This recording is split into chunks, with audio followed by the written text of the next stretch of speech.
Hello people, Andrew here, talking about comics from a reader, collector, speculator, investor point of view, in that order of importance to myself.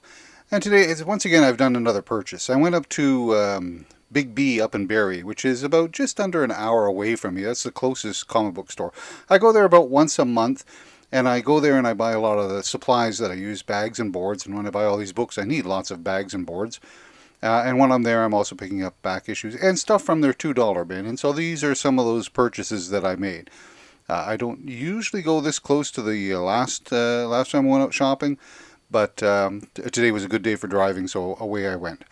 So unless otherwise stated, these books were all from the $2 bin. And then, as I say, I bought some back issues and a couple of new issues as well. So we'll just go through them. So first up, Strange Academy #9, a variant edition. I liked the cover. I haven't really been buying Strange Academy, although I buy a lot of Doctor Strange material, and I'm looking to complete all of the Doctor Strange. So this sort of falls right into that category. But I did like this. I did like this cover. So X Factor is one of the few X books that I actually collect, and there's reasons why, and I'll get into that when I start talking about the whole thing. But this is from 2024, 2025. This was a new series. I didn't even know it existed. And as I say, I'm collecting and trying to put together all of the X Factor. And here I ended up getting 8 of the first 10. I don't know if it goes beyond there, but this is all relatively, well, it is new material. And as I said, I got it for $2 a pop, which is a pretty good price for a new book.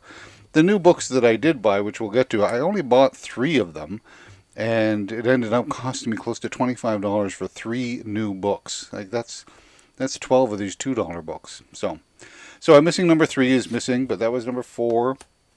Again, I don't know how this run is or if it's interesting.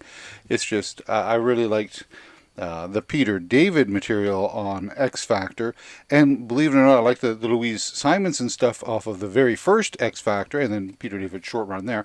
Not so much the end of X Factor when it got into the extreme stuff, but nonetheless, here is the 8 of the first 10 of the latest X Factor book, which, as I said, $2 a pop was a pretty good deal.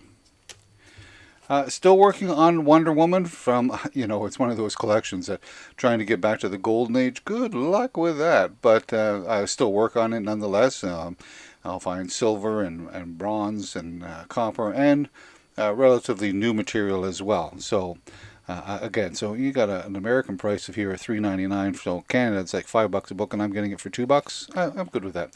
This looks like it's from a new series of Wonder Woman. Issue number 6. I know that Tom King was supposed to be taking over Wonder Woman, so there's his name there. So I'm assuming that this is part of that run. I checked the year, and it is like about 2004, 2005. So this is new as well. When I bought a bunch of books at Big B's Dollar Bin summer sale, I got a whole whack of these New Mutants from volume number 3. I was saying that I wasn't crazy about it, but actually it's the books that I've read from volume number 4 that I haven't really been crazy about. I have been reading some of this, and I'm enjoying it. So I found the last 4 issues to that series, 47, 48, 49, and 50. So very happy to get all of that stuff. I still need some more issues to complete the run, but this is going a long ways towards completing it. And as I said, I've been enjoying that series. And as usual, I'm picking up Thor stuff when I can at a good price. There's a lot of Thor books out there. There's a lot of different titles. This is from Straczynski's run. I only need like a couple of books to complete this particular run, and this was one of them. This one I'm not so sure about. Looking at it, the numbering, the way the numbering is, and the loyalty at 771. I'm thinking that this is a relatively new series, possibly from the last year or two. So I'll have to double check on that one. But again, I don't recognize the covers, and that doesn't mean anything, but I'm pretty sure I need these ones from a new Thor series. Always looking for Turok from Gold Key. This is in really bad shape. I mean, you got chewed off corner from some mouse. It has that old smell to it a little bit. But really, for $2 to get a Silver Age Turok, yes, I'm just collecting this one just for sheer fun of collecting the Turok stuff. Back to getting some more of this Thor stuff from Jason Aaron's run on the Mighty Thor. This was issue number 2. I heard about this weird team up that they were talking about of doing various characters that don't usually team up, and I do like Volstagg and I like Captain America, so what the heck. So again, this is a relatively new book. For $2, great. Still working on Captain America. These are from volume number 3, which ran up to issue number 50. I have 50 already, but this was nice to find issue number 48 and then issue number 49. And then I got into the, I guess the copper. This is stuff from, from the 80s? I've bought a lot of Captain America material from both the bronze and the copper age. And it's all been really inexpensive stuff to pick up. So this one was, as I say, like $2 for this one, and $3.49. Worked my way through it. I enjoy a good Captain America story. So all of this stuff for a mere $2, that seemed like a pretty good deal to me. And working on putting together the whole Secret Invasion run. I think this is, it's an 8-issue series. I think I still need 6 more to go, but I will pick them up sparingly when I find them at $2 a pop. And the same thing here with Avengers, always trying to complete all of those Avengers runs that I got going. This was Jason Aaron's run.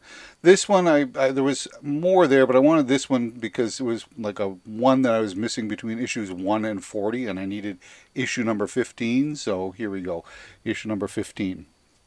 And last time I was out, I picked up a copy of Black Widow and Hawkeye issue number 1. I saw number 2 there, so I thought I would just continue on with that. This was fun for $2. Battle of the Planets. It's from 1979, Gold Key book. It looks in pretty good shape for $2. I'm not a big Battle of the Planets fan, but I know that there is a fan base for this, and I thought this was a pretty good deal for a mere $2. I do pick up some Gold Key material from now and then. There was a time when Gold Key you could basically give it away. Nobody was buying any of it, and now it's nice. I am happy that it's now become something for people to collect. Okay, so the Herculoids. Okay, in the 60s there was a number of Hanna-Barbera superhero style cartoons that I loved as a kid. Before there was Space Ghost Coast to Coast, and before there was Birdman, Attorney at Large, or whatever it's called, they had their own stuff. There was, Space Ghost, and there was Birdman.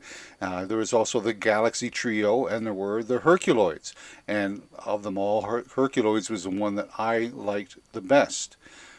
So the fact that I found an issue number 1, brand new from Dynamite, doing the Herculoids, hey, I'm happy. I was so happy I bought a second copy, because eventually the rest of the world will catch up to the Herculoids. So not only did I get issue number 1, but I also got an issue number 2. Very happy to get those issues. This is some of the new stuff that I bought. And as I say, I think there's only 3 books in this new stack. And as I said, it cost me about $25. So I do keep up on the Fantastic Four. That's not a surprise. And Daredevil is another big collection that I have. Up in Big B Berry, they just got he just bought a whole collection, a full collection of the first run. I'm only needing issue number 1 and 2, but he sold number 2 already, and number 1 he said, well, it's worse than the one that he's currently got on display. And I turned down the one that was on display because it was kind of ragged and dog-eared. I will get an issue number 1 and an issue number 2 one of these days. It was almost this year, but I missed my opportunity. Oh, so actually there were 4 new books because I forgot Moon Knight. Moon Knight's another character that I've always enjoyed, so I keep buying all the Moon Knight material. That's this one here that cost me a chunk of change. This one cost me close to $10 for this. It's the 3rd part of the Daredevil Cold Day in Hell. And I actually like what I've been reading, so it's a good read. It's just that it's so expensive, but keeping up with my Daredevil run. So here's where I ended up spending a couple more bucks on some of the back issues. This is Thor: God of Thunder #1 by Jason Aaron. It cost me $10. I'm not going to find this one in the dollar bin. It's already gotten some hype. I know #2 is the God Butcher or whatever, but still, this particular run is I will find pieces of it in the dollar bin, but I doubt very much that I'll find #1. And that goes double for that one there, which I paid $15 for. Now there was a time when this was soaring up the charts. It was very, very expensive, hard to get, and blah blah blah. But here I am buying it for $15, and I was happy to do that because I said I'm just not going to find this one in the dollar bins, and at $15 it seemed like a very reasonable price. This one was a $3 book, so poof. Just again, the X Factor -1. I don't believe I have this particular one. I don't know if it's going to be any good or interesting or something, but again, it's just completing that X Factor run. I haven't really been diving deep into Werewolf by Night, although I'm going to point out that keep your eye out on issues number 13 and 15. 13 is the first issue of Topaz, her first appearance, and I think it's 15 that features Werewolf by Night and a crossover with Dracula. But it's a Bronze Age horror book. A lot of people collecting Bronze Age horror, they pick up like the Crypt of Shadows, Vault of Evil, all of that sort of stuff. Much of that material is just reprinted material. I prefer some of the stuff that is original stuff, original written. So I'm working on Werewolf by Night slowly. It's not a big run. I think there's 43 issues and 5 giant size issues. The biggest one, of course, is issue number 32, which is the first appearance of Moon Knight, which I do have, but we'll go into that when I talk about Moon Knight. But this was a pretty good book, issue number 7 for $20. And the last book that I picked up, it's not in the greatest of condition. It's like mid-grade, 6 maybe. If it's not bad for a square-bound book. But I need this for my Defenders run, and it is the first appearance of Korvac. This was a much higher-priced book in just a couple of years past, but I picked it up for $50. As I say, not stellar condition, but it's in not bad condition. So that's what I picked up just recently. I hope you enjoyed that, and be good to yourself, be good to others, and we'll talk again soon.